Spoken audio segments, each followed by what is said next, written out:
Ya está. Excelente. Pues buenas noches, chicos. Vamos a continuar por hoy con el tema de generalidades del sistema nervioso. Nos quedamos en la parte de cerebelo. Em, Así que, pues vamos a empezar. Primero, aquí justamente lo que les había comentado del cerebelo desde la clase pasada es que se va a encontrar primero que nada a nivel del tallo cerebral, pero está posterior a este. Como pueden ver aquí, uno, tenemos enumerado primero la médula espinal, incluso aquí pueden ver al atlas, luego aquí tenemos ya el foramen magno, pero aquí tenemos a la médula espinal. Luego tenemos al bulbo raquídeo, que como ya les había comentado, el tallo cerebral está constituido por bulbo raquídeo o médula oblonga, por el puente y por el mesencéfalo.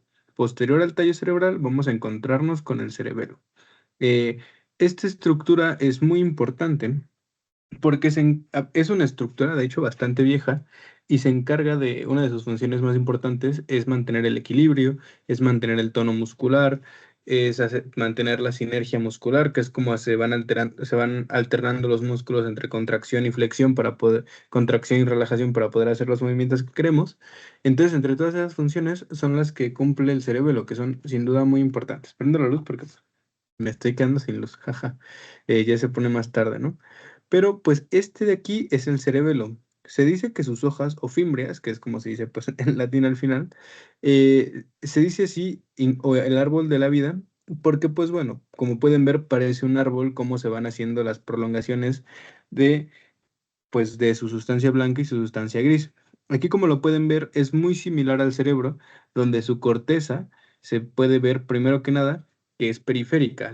Bueno, evidentemente la corteza es periférica, pero la sustancia gris la vamos a encontrar en la corteza y la sustancia blanca la vamos a encontrar en el centro. Eso es lo que la hace justamente como el cerebro, un órgano a diferencia de la médula espinal, donde eh, pues bueno, donde encontramos la sustancia gris periféricamente. En la médula espinal es de manera central, en el cerebelo es de manera periférica. Aquí tenemos diferentes vistas del cerebelo. Primero podemos ver la cara anterior. Esta vista la veríamos si separamos aquí el cerebelo del tallo cerebral. Entonces, si lo vemos, si nuestro ojo estuviera por aquí, esto es lo que estaríamos viendo. Se pueden ver aquí los flóculos, los nódulos. Esto que se ve aquí, que ahorita vamos a pasar a una siguiente imagen donde están más en grande, pero este es el vermis. Estos son los lóbulos cerebelares. Aquí se pueden ver los lóbulos cerebelares. Este es el paravermis, el vermis. ¿Por qué vermis? Vermis significa gusano en latín. Entonces, aquí a diferencia de como les había mencionado, que tenemos un cuerpo calloso que une a los hemisferios cerebrales, aquí el mesencéfalo no tiene tal necesidad totalmente de estarse uniendo por una estructura, o sea, no es que estén volando, pero pues el vermis es lo que los conecta a ambos lóbulos. Aquí está un lóbulo y aquí está el otro lóbulo. Se dice del cerebelo que tiene una organización. Aquí vamos a pasar justamente esta imagen, la A, es la misma que tenemos aquí. Se dice que el cerebelo lo que tiene es que se organiza por su división filogenética, que es como lo estudiamos principalmente, que filogenético nos estamos refiriendo a ha ido evolucionando el órgano. Primero, esto que tenemos en azul se llama el arquicerebelo. Arqui viene de viejo, de antiguo, que es esta estructura que tenemos aquí. El 5 y el 6 es nuestro arquicerebelo, que aquí lo tenemos, al arquicerebelo. Y lo que es que esta estructura se va a encargar precisamente del equilibrio, que nosotros podamos pues mantenernos incluso parados, pues estando en dos pies no es fácil, por eso de niños no podíamos. Pero hoy en día el arquicerebelo, eso es de lo que se encarga, nos mantenemos equilibrados. Un dato muy interesante, como pues quizás a algunos de ustedes si les interesa la biología, sabrán que de los animales más antiguos que existen al día de hoy son los tiburones. Y los tiburones tienen este órgano, tienen el cerebelo, no tienen todo lo demás que ahorita les voy a explicar, simplemente tienen el cerebelo formado por el nódulo y los flóculos. Eso es porque ellos no necesitan tal cual músculos para poder estarse moviendo y para mantener el equilibrio, pero todo el tiempo, para que ellos sepan hacia dónde es arriba, hacia dónde es abajo, necesitan de equilibrio. Y ese equilibrio se los está dando esta estructura muy chiquita, como pueden ver aquí comparando el cerebro, que ni siquiera es algo tan grande, luego ves el cerebelo y luego ves estas pequeñas estructuras, es muy chiquito y aún así gracias a ellos podemos mantenernos parados y tener equilibrio y cuando te vas a caer empieza a contraer algunos músculos para poder volverte a parar.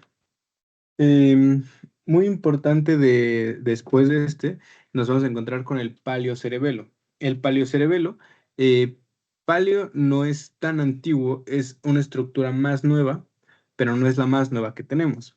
El paleocerebelo va a estar conformado por el vermis, vermis superior, vermis inferior. Esta división de que le hacen algunas bibliografías de si el vermis es o no parte lo de superior e inferior, si es parte de paleo-neo. Eso no nos lo vamos a comer mucho ahorita, no lo vamos a abordar, porque empezando porque cerebelo es un tema que tenemos que ver a profundidad en segundo parcial y ahorita solo son generalidades.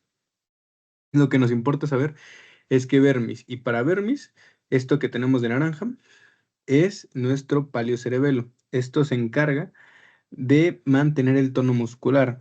El tono muscular es muy importante controlarlo porque aunque ustedes apenas lo van a ir aprendiendo, cuando nosotros estamos contrayendo el músculo todo el tiempo, en algún punto el músculo se va a desinsertar de los huesos justamente por estarse jalando todo el tiempo. Y cuando lo tenemos relajado todo el tiempo, cuando lo tienes muy relajado, en algún punto se va a romper las fibras por hiperextenderse. Entonces, eso lo controla de manera autónoma nuestro cerebelo, contrayéndose cuando está relajado y relajándose cuando está contrayéndose. eh, y eso lo va a hacer todo el tiempo. Y luego tenemos al neocórtex, al neocerebelo, que aquí es pues todo lo gris, que son los lóbulos, tal cual a lo que le decimos los lóbulos cerebelares. De los lóbulos cerebelares, lo que les hacemos, eh, denme un segundo, chicos.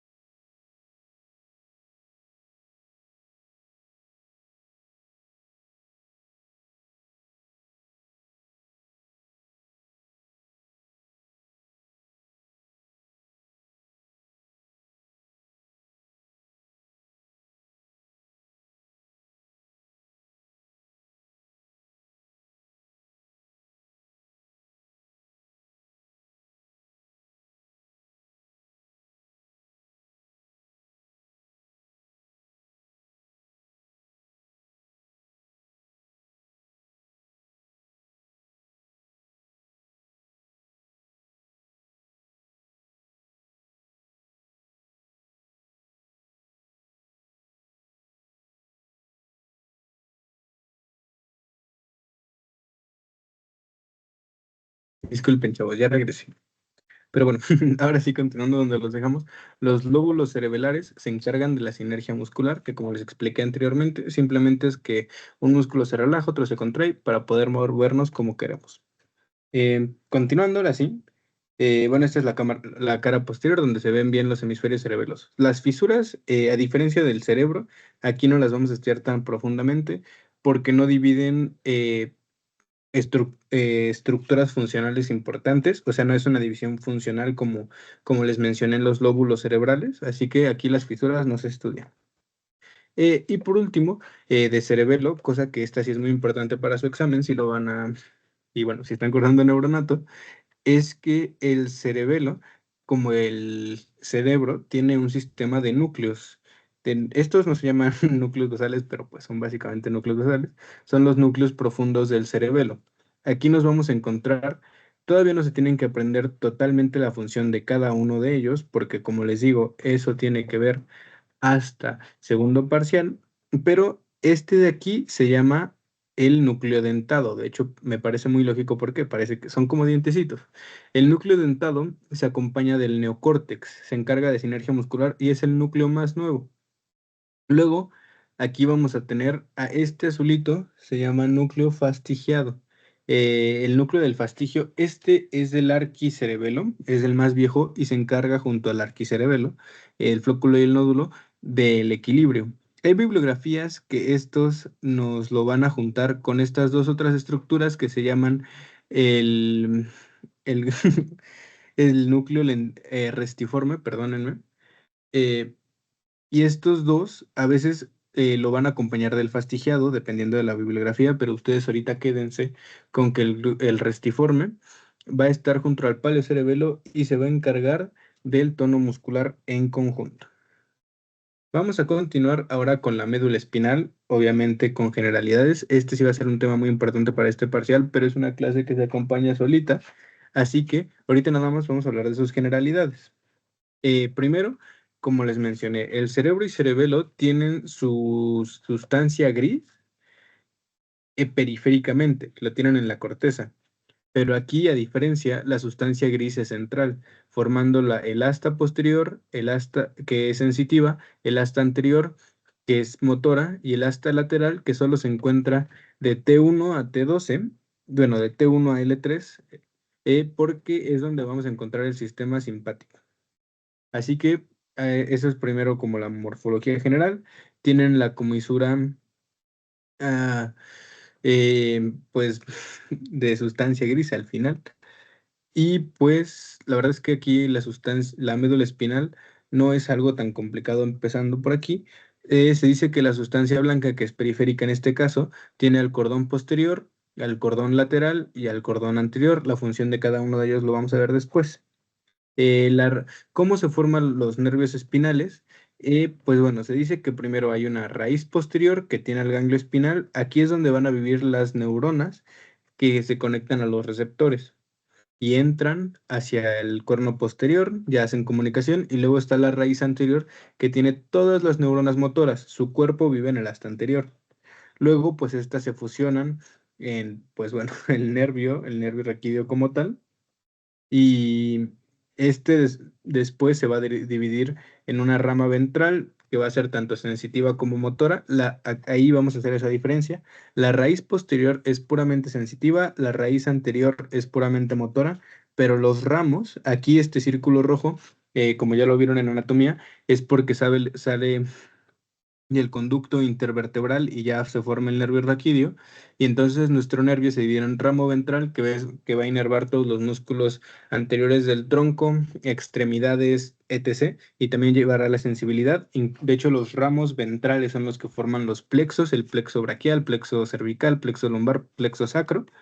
Los esplácnicos ya son otra cosa, pero los ventrales justamente están haciendo esta inervación y luego el ramo dorsal, aquí lo retratan de hecho bastante chiquito, pero pues nada más lleva la información de motora y sensitiva, casi casi de los músculos de la masa común de la espalda y periféricos a la médula espinal. Aquí este ramo meningio, como dice, se regresa para inervar las meninges, que ahorita vamos a explicar qué son las meninges en esta misma clase, pero esta es la estructura general de la médula espinal. Y no nos podemos olvidar del conducto ependimario, que por aquí va a estar corriendo líquido cefalorraquídeo, del que sí también vamos a hablar un poco más adelante en esta clase.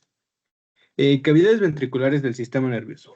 Eh, como les dije, yo prefiero simplemente poner datos muy importantes eh, para no llenar las diapositivas de tanta información. Aquí nada más de cavidades ventriculares del sistema nervioso. Primero, hablar de qué es un ventrículo. Los ventrículos van a ser cámaras que si tú abrieras un encéfalo, si tú hicieras la disección, sería una cámara que va a estar vacía. Pero para nosotros, a diferencia de muchas cavidades que tenemos en nuestro sistema, esta no es una cavidad virtual, esta es una cavidad real, siempre va a existir, pero el punto es que esta va a estar llena de este líquido llamado líquido cefalorraquídeo, que es un filtrado del plasma sanguíneo. Es un líquido sí, rico en glucosa. Básicamente eso es lo que tiene. Porque no se alimenta de nuestro sistema nervioso puramente, o sea, si hay irrigación, pero el tema del líquido cefalorraquídeo es que es estéril, no hay ninguna célula, ni siquiera las nuestras, porque en la sangre que hay tenemos eritrocitos, tenemos plaquetas, tenemos leucocitos, tenemos muchas cosas, muchos elementos formes, muchos elementos solubles en la sangre, y nuestro sistema nervioso es muy sensible, verdaderamente muy sensible. Entonces, incluso tenemos barreras para que la sangre no esté en contacto directo con nuestro sistema nervioso. Por eso existe, de hecho, la membrana glial pial, la barrera hematoencefálica también le llaman. Así que esto es simplemente un filtrado rico en glucosa que se encuentra en las cavidades ventriculares que incluyen los ventrículos laterales, que ahorita los vamos a visualizar, al tercer ventrículo, conducto mesencefálico de Silvio, bueno, acueducto de Silvio, y cuarto ventrículo y conducto ependimario. Eh, Estos están recubiertos por unas células que se llaman ependimocitos y también hay células epiteliales que forman a los plexos coroideos que hacen esta filtración. Aquí, primero que nada, vamos a ver esta imagen de la derecha, donde se pueden ver los ventrículos. Estas van a estar llenas siempre de, de líquido cefalorraquídeo. Yo tenía un doctor que nos decía que el tercer ventrículo parece una cabeza de aliens, como él nos decía. Y pues sí, aquí está como su boquita, su ojito, muy simpático. Pero bueno, ahorita no se tienen que aprender totalmente la morfología de los ventrículos, pero pues vamos a ver que primero los ventrículos laterales se encuentran inmersos en cada uno de los hemisferios cerebrales, por eso se llaman laterales, están en cada uno de los hemisferios. Tiene un asta anterior, bueno, también tenía un profesor, de hecho, incluso pues a mí, mi novia me decía que pues, ¿por qué le decimos asta? Y tienen toda la razón, porque nosotros los mexicanos no decimos asta, decimos cuerno.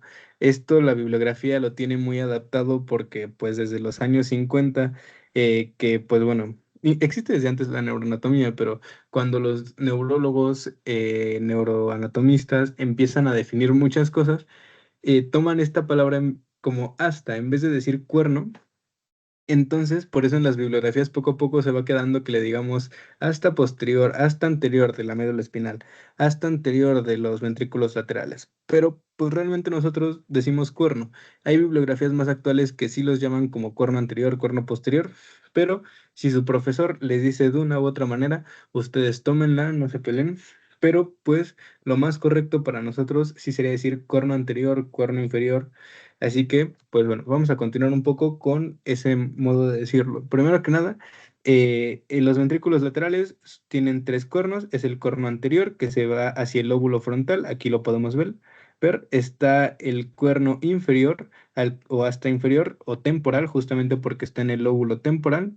Y luego tenemos al cuerno posterior, que es este más chiquito, o cuerno occipital, porque está en el lóbulo occipital. Este triangulito que se va a formar aquí le vamos a decir el atrio y este le decimos cuerpo. Así que esa es la morfología. Luego se va a comunicar con el tercer ventrículo por algo que le llamamos agujero interventricular. Realmente un nombre muy, muy, muy fácil de entender, muy intuitivo. O el agujero de Monroe, porque también pues, tiene epónimo como todo, ¿no? Luego el tercer ventrículo se encuentra entre los dos tálamos. Bueno, el tálamo, pues sí se dice también que es una estructura par, porque hay uno derecho e izquierdo, que se protruye hasta el hipotálamo. Luego, el tercer ventrículo se va a conectar con el cuarto ventrículo, que está a nivel de puente, bulbo y cerebelo. Aquí lo podemos ver. De hecho, me voy a regresar rápido a cerebelo para que puedan ver que este de aquí es el cuarto ventrículo y se conecta el tercero con el cuarto a través del conducto mesencefálico, acueducto mesencefálico o acueducto de Silvio. Luego, pues ya baja hacia médula espinal, que es mucho más delgadito. Y eso es lo que tienen que saber un poco de los ventrículos por ahora. También existen cisternas, y porque al final los ventrículos no son del todo un medio de protección. Ustedes para este punto de su vida ya se habrán dado cuenta, ya lo habrán razonado, que de lo más fatal es darnos golpes en la cabeza, porque nuestro sistema nervioso es tan sensible que pues bueno, si tú le empiezas a dar golpes, obviamente algo malo va a pasar, desde que la propia contusión puede causar muerte cerebral, como puede haber ruptura de vasos que van a crear presión intracraneal, em, y pues muchas cosas pueden pasar. Entonces tienen que tener muchos sistemas de protección nuestro cerebro, nuestro encéfalo. Entonces, pues todo el líquido cefalorraquídeo que se produce aquí, su función más que nada va a ser salirse a nivel del cuarto ventrículo por tres agujeros. Tenemos el agujero central que se llama agujero de Magendie y los laterales que se llaman de Lurchka, que están aquí en el cuarto ventrículo. De hecho, esta protusión es el de Magendie y los de Lurchka se ven por acá. Em, Así que, no, aquí está el de Magendie, perdón, perdón, me estoy confundiendo. Aquí se ve el de Lurchka y aquí se ve el de Magendie. Pero el punto de estos, o este es en central o lateral.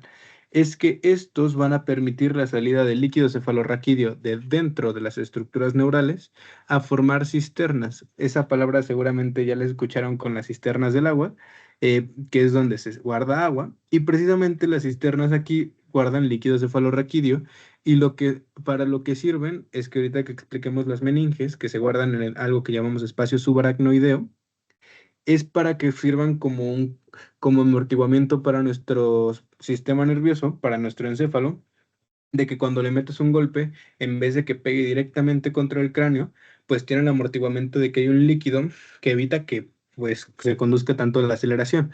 Así que en las diferentes cisternas que vamos a encontrar, que no se preocupen, ahorita todavía no se tienen que aprender las cisternas, que pues ya vieron que hay varias. Este es su función de tener justamente un sistema de amortiguamiento.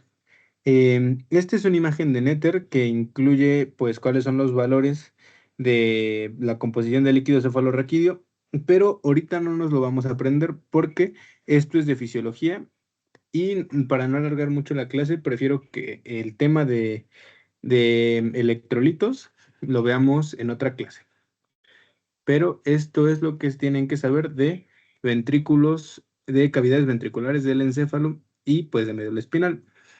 Aquí se ve el canal central, el ependimario, lo mismo que les mencionaba hace rato de la médula, columna posterior, lateral anterior o cordones, también se les dice así, el asta posterior o cuerno posterior, cuerno anterior, cuerno lateral, que les digo que esto solo está a nivel de T1 a L3, que ahorita vamos a explicar también por qué solo está ese nivel, y nuestro canal ependimario a nivel central. Aquí otra imagen, esta me parece más bonita todavía, pero pues no tiene el ventrículo lateral completo. Así que aquí está. Ahora sí vamos a pasar a explicar qué son las meninges, porque es una palabra que ya he repetido bastantes veces. Las meninges son un medio de protección, como tal, ¿para qué sirven las meninges? Para proteger, precisamente para eso. Em, y son tejido conectivo que sirven pues justamente para proteger de daño mecánico e infecciones. Hay tres meninges. Primero, leptomeninges. Esto seguramente pues, al menos a mí mi profesor de embrio cuando hablábamos de paquidermo y así, bueno, ese es un tipo de animal, perdónenme, pero él nos hacía un chiste que dicen, ¿cuál es? Ahorita no me acuerdo perfectamente del chiste, pero el punto es que los paquidermos, como los elefantes, eh, es que tienen una piel muy dura. Paqui viene de duro, dermos de piel, justamente. Entonces, paquimeninge es la meninge que es más dura, la dura madre, de hecho incluso su nombre dice duro. Y esta es la que va a estar pegada al cráneo. ¿Por qué empiezo con esta? Em, Porque esta tiene la peculiaridad de que ya van a ver en la siguiente clase sistema nervioso, la embriología del sistema nervioso. Y ahí van a entender que casi todo lo que es tanto, primero, sistema nervioso como estructuras accesorias que lo van a proteger, o nervios raquídeos, células afines, todo viene de primero neuroectodermo y luego de ectodermo superficial.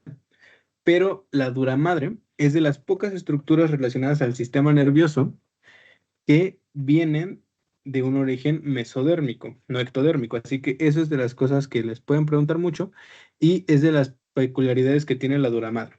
Luego las leptomeninges, primero la pía madre, que es una membrana muy delgada que va a estar pegada al, a la corteza cerebral.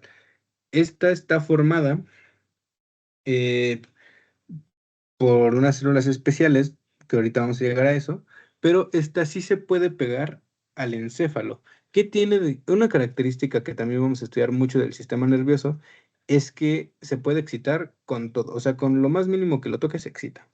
Suena chistoso, pero el punto es que empieza a conducir señales y tanto puede ser una señal de sensación dolorosa, lo que es problemático, como puede empezar a hacer movimientos anormales. Entonces no nos conviene que precisamente algo lo esté tocando la piel madre. Entonces, esta va a estar constituida por unas células que se van a anclar a las células gliales.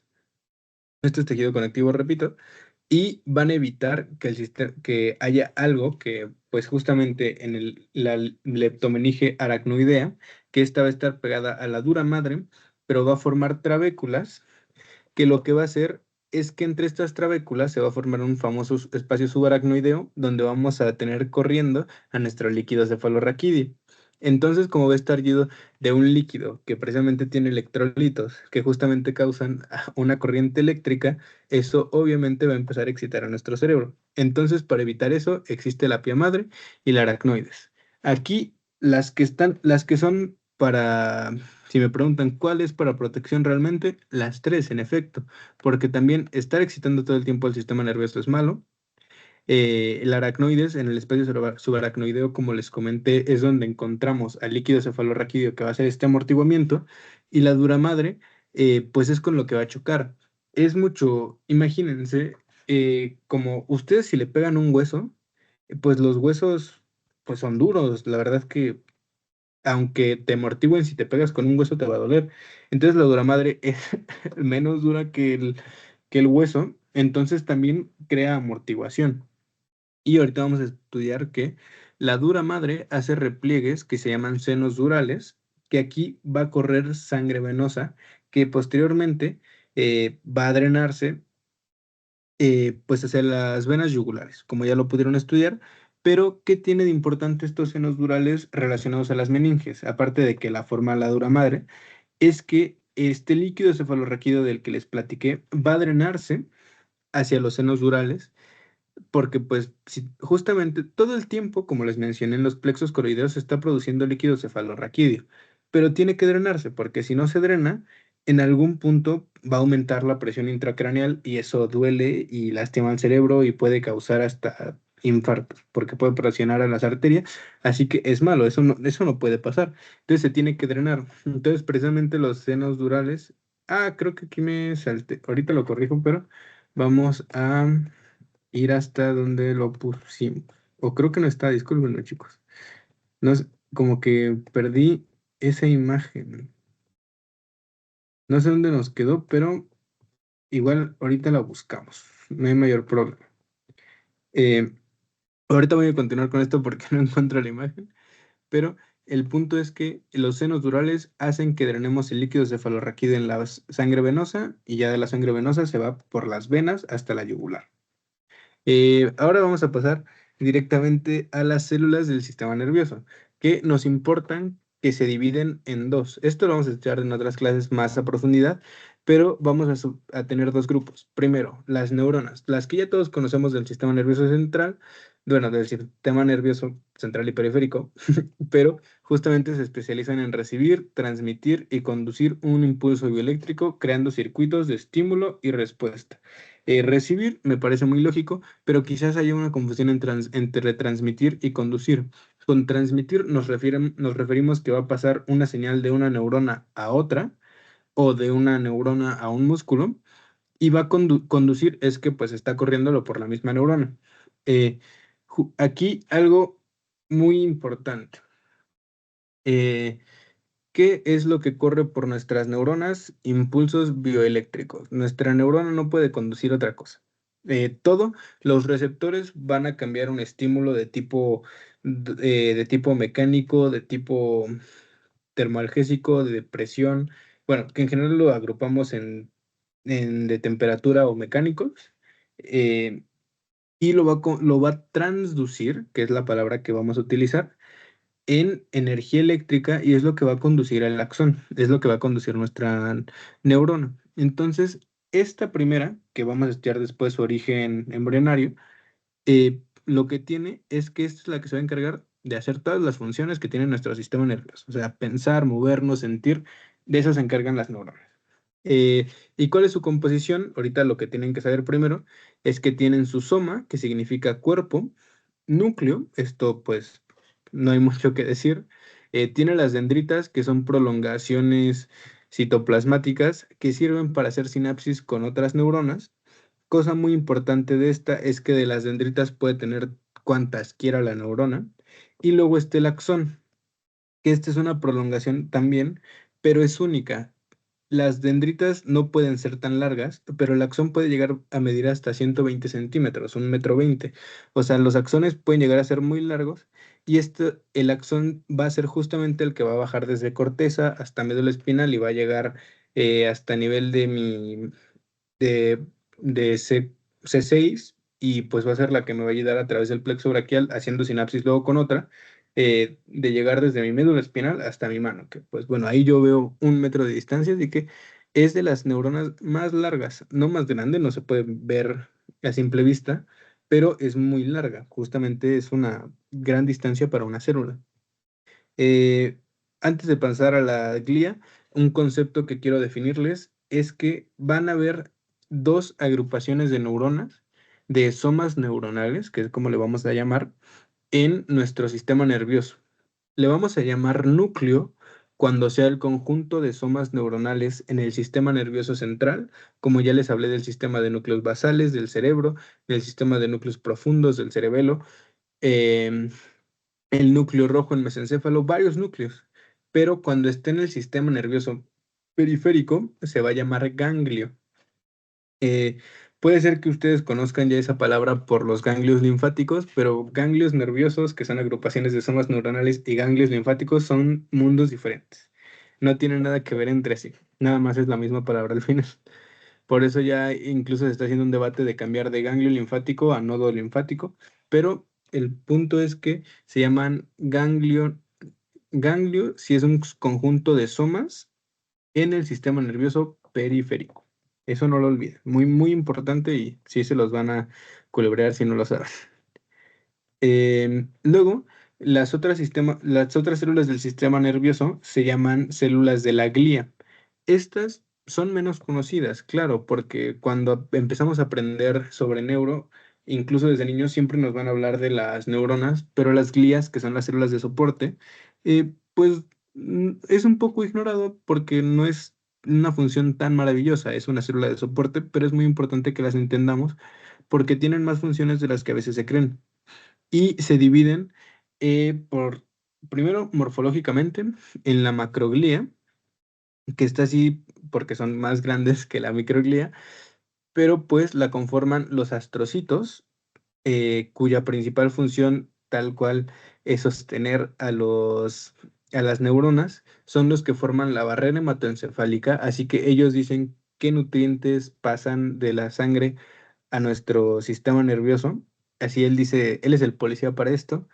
Y también, esto es una función bastante interesante que luego se ignora, es que regula la respuesta de las neuronas, porque una neurona, que ahorita vamos a estudiar que es un neurotransmisor, puede estar mandando una señal todo el tiempo y con neurotransmisores. Entonces, nuestros astrocitos lo que van a hacer es que va a empezar a llevarse los neurotransmisores para que la neurona deje de crear esta respuesta. Así que los astrocitos también pueden controlar la respuesta de la neurona. Luego, los oligodendrocitos, vamos ahorita a hablar de qué es la mielina, pero estos mielinizan a los axones, que aquí estos axones podemos ver la vaina de mielina. La célula de Schwann, ahorita vamos a hablar de ella, pero ¿por qué nos importa esta vaina de mielina que le van a estar creando la célula de Schwann en el sistema nervioso periférico y el oligodendrocito en el sistema nervioso central? Es porque nuestro impulso nervioso es saltatorio, tiene que venirse de aquí, que se origina en el soma, hasta acá, al nodo de Rambier, que es como se llaman los puntos del axón que no tienen mielina, que no tienen la vaina de mielina. Entonces el impulso nervioso va saltando sobre los nódulos. ¿Por qué es importante esto? Porque nuestra corriente eléctrica no es como una flecha que viaja en línea recta por el camino más fácil, sino que recorre todo lo que puede. Entonces, si no tuviéramos la vaina de mielina, la corriente eléctrica empezaría a pegarse de pared en pared y viajaría muy lento. En cambio, si la obligamos a hacer el impulso saltatorio, viaja mucho más rápido. Entonces, las neuronas que tienen estas vainas de mielina, porque no son todas, viajan hasta 120 metros sobre segundo, el impulso eléctrico, mientras que las que no tienen mielina pueden llegar a viajar hasta 0,5 metros por segundo. También es bastante rápido, no vamos a decir que no, pero es una de 0,5 a 120, hay muchísima distancia. Pero bueno, esa es la función de los oligodendrocitos, hacer las vainas de mielina. Los ependimocitos, algunos no lo consideran parte de la macroglía por su origen embrionario. Eso quédense con la definición que les den ustedes, pero Los ependimocitos lo que hacen es tapizar las cavidades ventriculares y el conducto ependimario. También tiene una función que a mí me gusta mucho mencionar siempre, y es que si por algún motivo hay un metal pesado en las cavidades ventriculares, los ependimocitos se van a encargar de secuestrar los metales pesados y evitar que cause algún daño. Los anficitos se llaman células satélite que tienen la misma función que los astrocitos, pero en sistema nervioso periférico, pues en los ganglios, y células de Schwann que son la misma función que los oligodendrocitos, pero en sistema nervioso periférico. Esta es una célula de Schwann. Ahorita les enseño cuáles son las demás. Y todas estas derivan del tubo neural o crestas neurales. Y la microglía, que pues obviamente es porque es más chiquita, es un macrófago. Es un macrófago especializado para estar en el sistema nervioso central.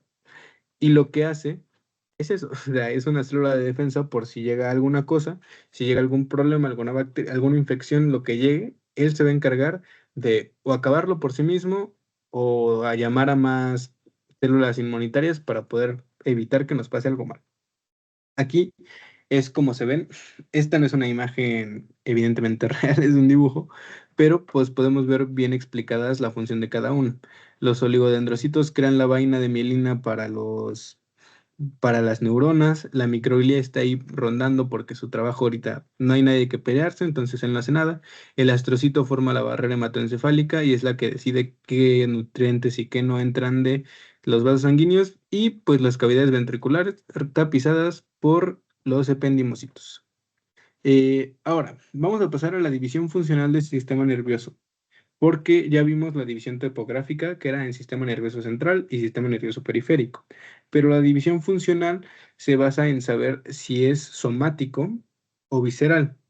Somático es lo que sí podemos controlar nosotros, o si es consciente, por ejemplo, el tacto grueso, el tacto fino, el dolor es consciente, bueno, el dolor somático, que luego tenemos que hablar de esa diferencia, la presión es consciente, la temperatura es consciente, son nuestro movimiento que nosotros vemos conscientemente es somático, mientras que lo visceral, vegetativo o autónomo, varios nombres para lo mismo, son todo eso que nosotros no podemos controlar. Yo no puedo controlar a qué velocidad late mi corazón, yo no puedo controlar cuánta insulina quiere secretar mi páncreas, yo no puedo controlar si mi ojo quiere hacer miosis o midriasis. Eso yo no lo puedo controlar conscientemente. Bueno, al final sí es mi encéfalo, pero lo hace de una manera inconsciente a la que nosotros no tenemos acceso, porque imagínate que tú, bueno, no creo que sea algo que queramos quizás, pero pues estar pensando todo el tiempo de necesito más insulina, necesito más glucagón, muy complicado. Así que de eso se encarga nuestro sistema nervioso autónomo. Son cosas sobre las que nosotros no podemos decidir conscientemente. Bueno, el sistema nervioso somático controla sensaciones conscientes, que vamos a hablar de dolor somático, tacto, presión, temperatura, vibración. Esas son las sensaciones que se llaman somáticas. Y también bueno, ahorita vamos a llegar a eso, y movimiento consciente. Utiliza vías conscientes, evidentemente. Ahorita lo vamos a estudiar. Mientras que el sistema nervioso autónomo controla todo lo que es inconsciente, incluyendo la función visceral. O sea, función visceral me refiero justamente a todo lo que hacen nuestras vísceras, que el pulmón, bueno, el pulmón eso es diferente. El pulmón es visceral, pero la respiración es un proceso que puede ser somático porque tú puedes controlar tu diafragma, pero la respiración es un proceso visceral. Nuestro corazón, el hígado, el estómago, el intestino, todas las vísceras, e incluso la vejiga, que nuestro esfínter externo sí es somático, pero lo demás no. Todo eso es una función visceral. La sensación visceral también existe en dolor visceral. La presión arterial es una sensación visceral. Hay varias sensaciones que se consideran como viscerales y sí las sentimos, pero no podemos hacer nada por ellas, o sea, no conscientemente. Y el sistema neuroendocrino, o sea, todas las glándulas, que las sudoríparas, que las glándulas salivales, todas también son parte del sistema nervioso vegetativo, pero el sistema neuroendocrino es rama del sistema nervioso autónomo. Y bueno, en general nuestro sistema nervioso autónomo se divide en algo que seguramente ya escucharon, que es el sistema nervioso simpático, que utiliza noradrenalina, y el parasimpático, que utiliza acetilcolina. Aquí sí quiero hacer una aclaración bastante importante, porque probablemente ustedes en prepa secundaria, antes, o incluso ahorita ya en universidad, les dijeron que el sistema nervioso simpático actúa con noradrenalina y adrenalina. Es verdad, no voy a tener así discusión. Pero ¿qué tiene esto? El sistema nervioso simpático actúa por receptores como todo nuestro cuerpo. Pero ¿por qué hablo de que solo la noradrenalina viaja por nuestro sistema nervioso autónomo simpático, refiriéndome a que viaja por nervios? Es porque la noradrenalina es un neurotransmisor, eso quiere decir que viaja por nervios, está almacenado en el botón sináptico de nuestros axones, mientras que la adrenalina es una hormona. La adrenalina viaja por la sangre. La adrenalina no es un neurotransmisor. Si ustedes les dicen quiénes son las moléculas que actúan en el sistema nervioso simpático, sí, noradrenalina y adrenalina. Pero la noradrenalina sí está en neuronas y la adrenalina está en sangre. Por eso en este caso no la estoy poniendo. Aquí les estoy poniendo diferentes neurotransmisores, que bueno, aquí justamente para que tengan una primera definición que después vamos a abordar con más. Esto lo da Medicasur, dando crédito al autor. Y transmiten información. Son sustancias químicas creadas por el cuerpo que transmiten información de una neurona a otra por medio de la sinapsis, y cuando esta sinapsis ocurre, la sustancia química se libera y actúa. Yo de esto, lo que sí cambiaría es que los neurotransmisores no actúan necesariamente en una sinapsis neurona-neurona, porque también pueden actuar en sinapsis neurona-músculo, neurona-glándula. Así que eso lo cambiáramos de esta definición. Y pues hay muchísimos tipos de neurotransmisores. Esto no es un tema de generalidades todavía, pero lo que sí me importaría mucho que sepan es que el glutamato es el principal excitador del sistema nervioso central, GABA principal inhibidor. Esta imagen ahorita nos la vamos a saltar porque no es tan importante para este punto del curso. Pero lo que sí quiero que sepan es que el sistema nervioso simpático se le llama también sistema nervioso toracolumbar, justamente porque, como les mencioné, en dónde están las astas laterales de T1 a L3, y eso es porque allí vamos a encontrar las neuronas del sistema nervioso simpático. Luego es que se unen a la cadena ganglionar simpática, y ya de ahí se van a todos los órganos que tengan que ir, mientras que el sistema nervioso parasimpático está a nivel de los nervios craneales y a nivel del sacro, de S2 a S4. Por eso el otro nombre del sistema nervioso parasimpático es el cráneo sacro. No vamos a extendernos más en generalidades, pero aquí tienen que van hacia los órganos. O sea, al final, todo tiene que ver con el sistema nervioso autónomo, todas nuestras vísceras. Aquí simplemente para que veamos ahora la parte autónoma, ya no solo no solo la parte somática, de que primero, por el asta dorsal, aquí en el ganglio espinal tenemos a la neurona y entra al asta dorsal, y esta es la neurona sensitiva. Se conecta con el asta lateral, que estamos hablando justamente del sistema nervioso autónomo, y va a salir por la misma raíz anterior. Este dibujo, pues bueno, cada autor tiene su opinión, pero la opinión que yo tomaría es que sale junto a todas estas neuronas del asta lateral. Son neuronas eferentes viscerales, pero van a salir junto a las neuronas eferentes somáticas, o sea, las voluntarias. No salen diferente, que esto lo está retratando como si fuera diferente. El punto es que se va ahora sí por la misma raíz ventral que dijimos que era de motora, y se va por el ramo comunicante blanco antes de salir de la médula espinal. Se va a la cadena ganglionar. No, no, discúlpenme, aquí ya salió, perdón, perdón, perdón. Pero bueno, se va a la cadena ganglionar, y luego de la cadena ganglionar va a hacer a la neurona visceral postganglionar, porque esta es la preganglionar porque está antes del ganglio simpático, y esta es la postganglionar porque está en el ganglio simpático, y ya de aquí se va a su víscera. Eso es lo que tenemos que saber. Ahora sí, aferencias y receptores. Esto no nos vamos a complicar demasiado, pero vamos a empezar por los tipos de receptores exteroceptivos. Exteroceptivos se refiere a qué es lo que viene del ambiente hacia nosotros, viene de afuera de nosotros. Entonces, pues aquí primero tenemos las terminaciones nerviosas libres. Hay autores que dividen a los receptores como libres y capsulados. libres precisamente porque es nada más el telodendrón, o sea, el axón, y las capsuladas que tienen una vaina de tejido conjuntivo que recubre a la terminal axónica. Esa es la diferencia. Pero bueno, las terminaciones libres, aquí como lo pueden ver, tienen sensibilidad a todo, pero se dice sobre todo que son sensibles al dolor. Las terminaciones libres son por excelencia el receptor de dolor. Luego, aquí tenemos a los corpúsculos. Casi todos los demás son corpúsculos. Este, que me importa mucho, porque es el corpúsculo de Meissner, lo que tiene es que es un receptor de tacto fino.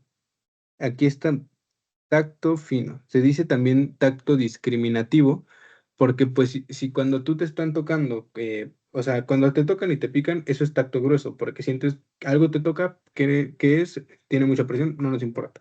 Pero cuando te están haciendo así, te recorren la piel, puedes sentir que estás sintiendo algo suave, puedes sentir que es más duro, puedes puedes darle más sentido a lo que te está tocando. Esa es la diferencia entre tacto fino y tacto grueso o tacto discriminativo y tacto no discriminativo. Porque por otro lado, que están los de Merkel, que aquí no están representados, estos son de tacto y presión. El corpúsculo de Krauss es para frío, esa es muy fácil de entender porque Krauss, bueno, para mí la mnemotecnia era que era similar a Klotz, entonces pues los corpúsculos de Krauss van a detectar frío. El corpúsculo de Ruffini, aquí, este es el Snell, dice que detecta estiramiento, pero lo más clásico, en la bibliografía antigua se decía que detectaba calor y bibliografía más actual dice que detecta vibración. Así que el corpúsculo de Ruffini está muy peleado, así que pues cada libro luego de repente, incluso por la edición, dicen cosas diferentes, así que pues intenten poner atención de qué les dicen sus profesores, porque en lo más actual sí se dice que detecta vibración, pero todavía está incluso en pelea eso. Eh, Tenemos a los corpúsculos de Pacini, que son para presión y vibración, este sí en esta discusión.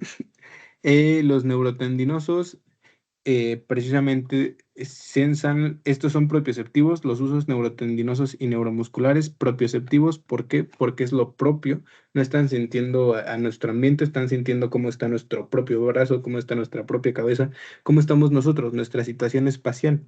Por estos de aquí arriba se dicen que son exteroceptivos, estos se dicen que son propioceptivos. Los neurotendinosos sienten la tensión a la que se están ejerciendo los tendones y los ligamentos, de saber qué tanto se están estirando, entonces se genera la tensión y eso es lo que sensan. Y los neuromusculares, lo que están sintiendo es que tanto se elonga el músculo para saber si lo tienen que contraer o si lo tienen que relajar.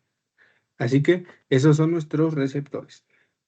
Aquí otra vez viendo nuestra médula, pero vamos a ver los tipos de fibras, porque todo esto son receptores. Aquí estamos captando los estímulos, pero necesita llegar de algún modo a nuestra médula espinal, porque ya de médula espinal va a subir hasta nuestro encéfalo y se va a interpretar, o incluso, que ahorita vamos a hablar de los reflejos, tenemos que hablar de cómo le vamos a hacer para que si yo estoy sintiendo algo doloroso, mi cuerpo rápidamente pueda quitar la mano. Porque si también, si nosotros quisiéramos hacer todo proceso consciente, entonces, suponiendo que me estoy quemando la mano, de aquí a que llega la señal de mi mano a mi médula, de mi médula a tálamo, como ya les mencioné que tálamo es relevo para toda la información a corteza, y corteza es donde se tiene que hacer consciente. Entonces ya de tálamo a corteza, luego de corteza a médula y de médula otra vez a la mano para que la quite, entonces sería mucho y probablemente ya me hubiera hecho un daño y suponiendo incluso que eso fue de las menores cosas. Imagínate que estás picando algo venenoso y pues mejor que lo quites rápido antes de que te piquen más, ¿no?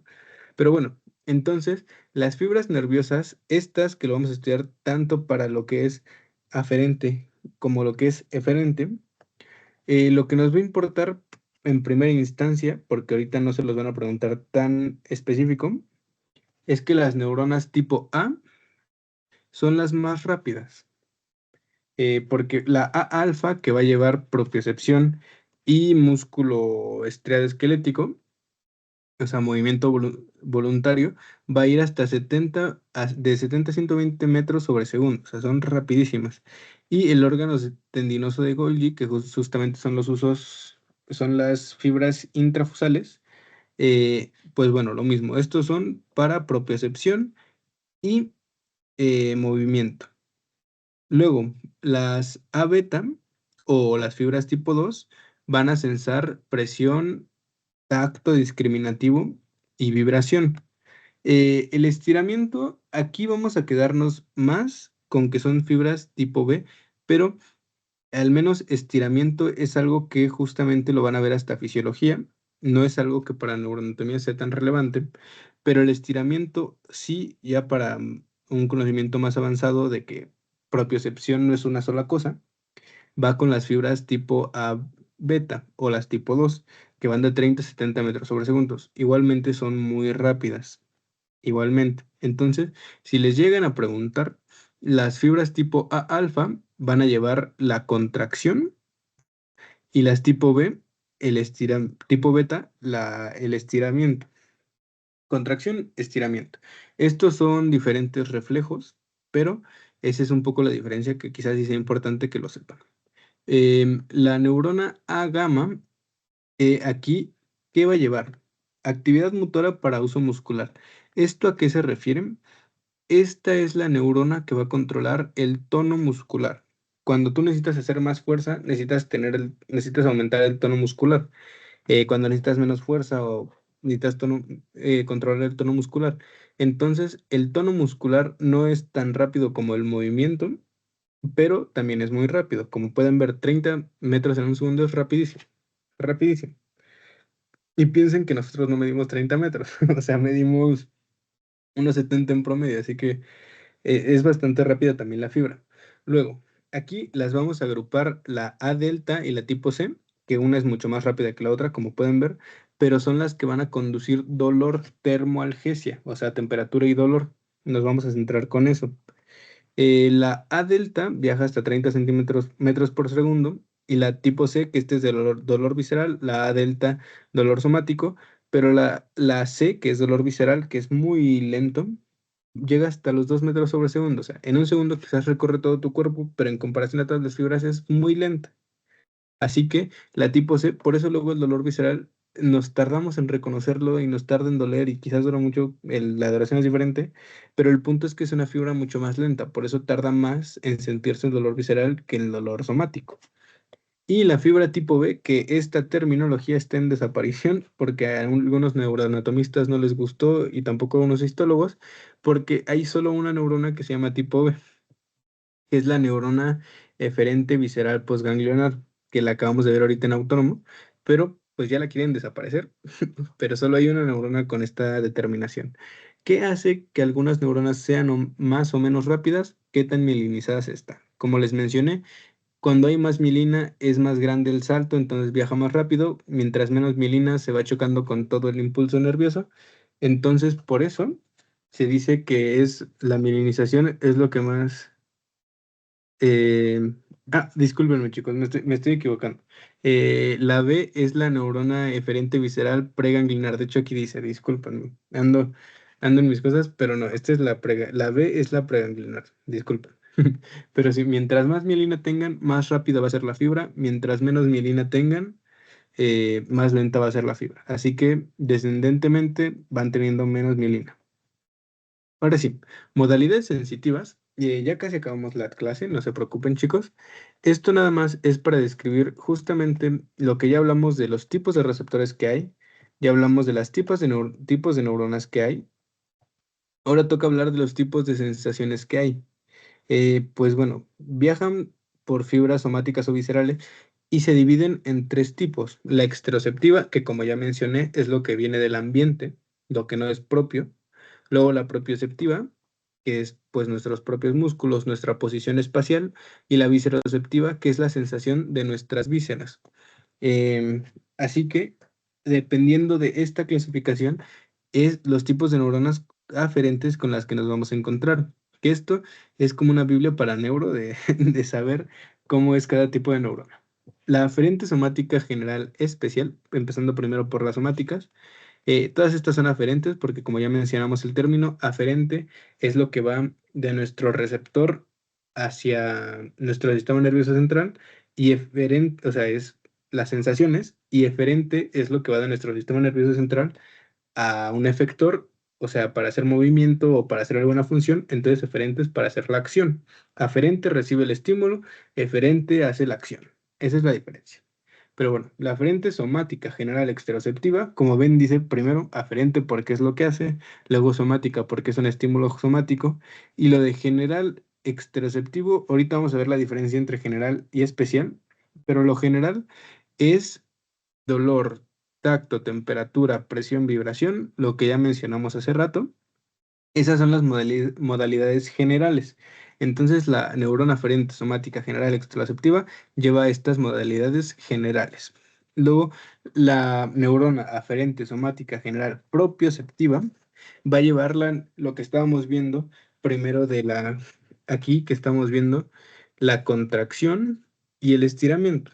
Va a ver cómo está nuestro músculo, qué tan tensionado está, pero también va a llevar cómo es nuestra posición en el espacio, basado pues en cómo están nuestros músculos al final.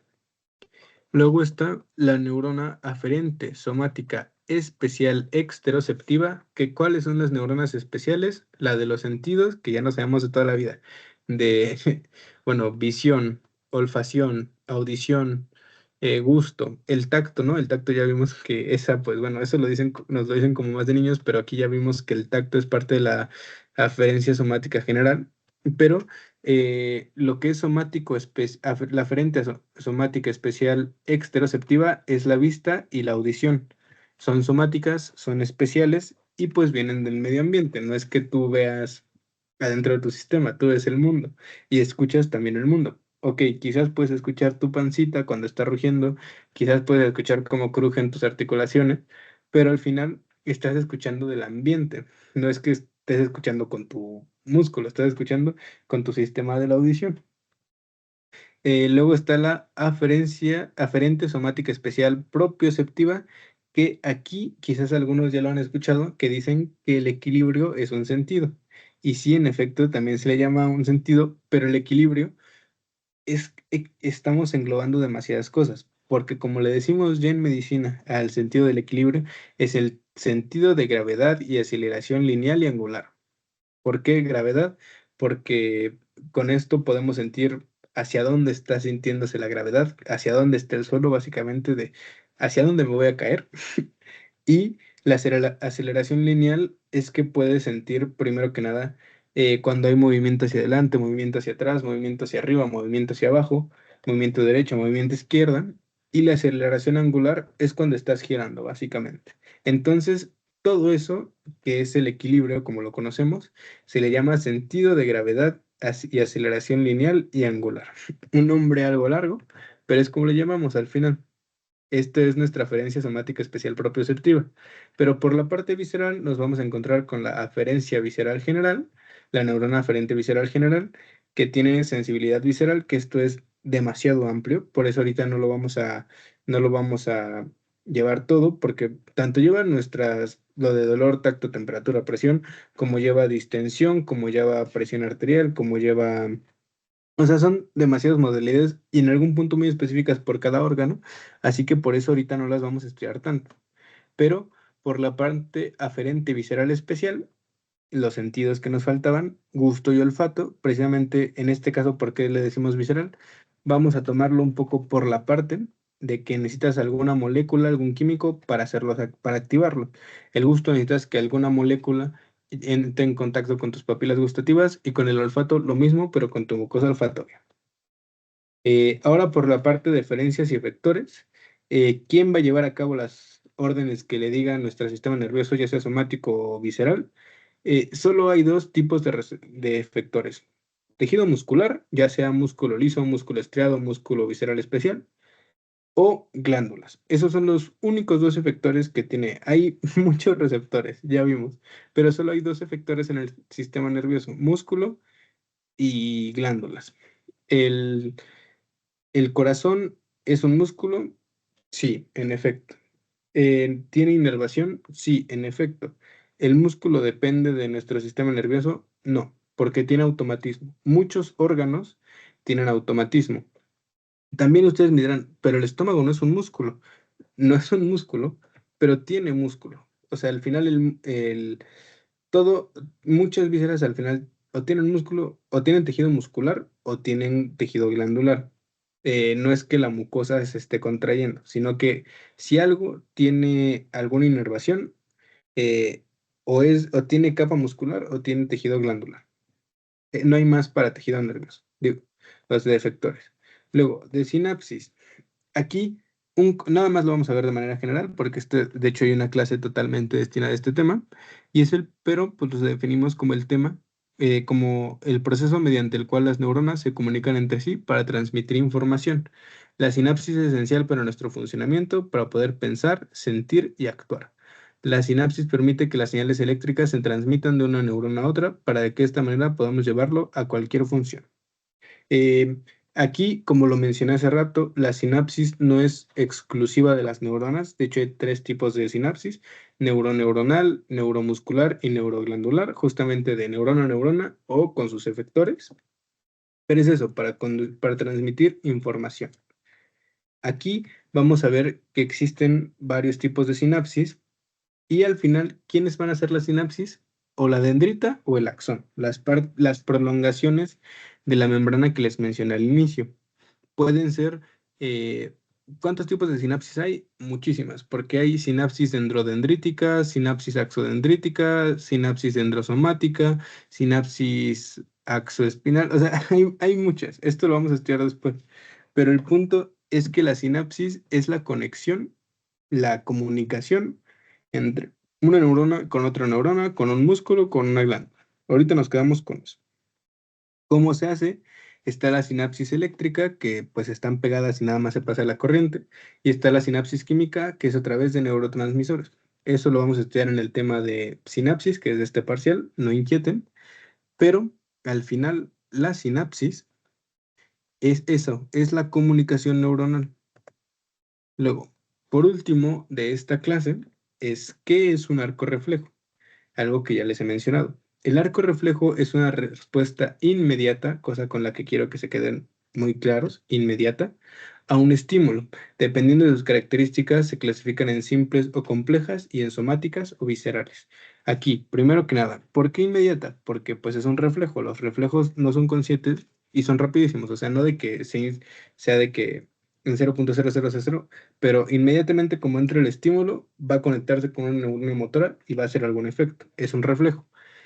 Vamos a empezar por, primero, el somático. ¿Somático por qué? Porque es una recepción de algún estímulo somático, tacto, presión, temperatura, lo que queramos en piel, porque estos receptores los tenemos en piel o en músculos los que son de situación, de propiocepción, pero justamente aquí sentimos, vamos a decir, dolor, inmediatamente llega a través de nuestra neurona aferente, su cuerpo en el ganglio sensitivo, y entra por el asta dorsal y inmediatamente hace sinapsis con una neurona motora y la neurona motora se va hacia un efector y se mueve, hace algo, lo que tú quieras que haga.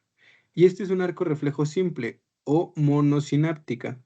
Es un arco reflejo bineuronal monosináptica, bineuronal porque hay dos neuronas involucradas y monosináptica porque solo hubo una sinapsis. Esta primera neurona hizo sinapsis con esta segunda neurona y ya.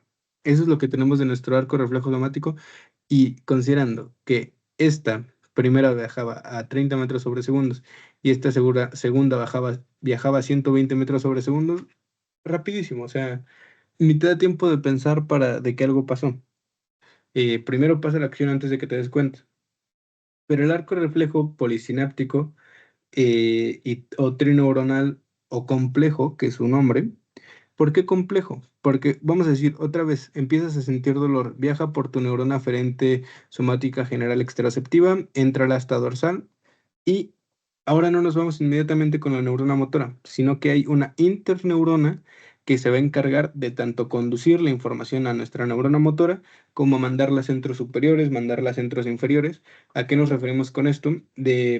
Ustedes ya vieron que, por ejemplo, nuestro plexo braquial tiene inervación, vamos a decir, para el mismo músculo de varios segmentos. Entonces, para hacer más fuerte la respuesta, lo mandas a más segmentos para tener más fuerza neuromuscular. O lo mandas directamente ya a estructuras superiores para ya empezar a interpretar el estímulo.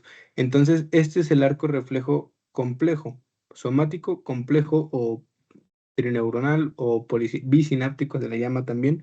Polisináptico porque la interneurona puede no solamente hacer comunicación con la neurona motora, sino con varias más.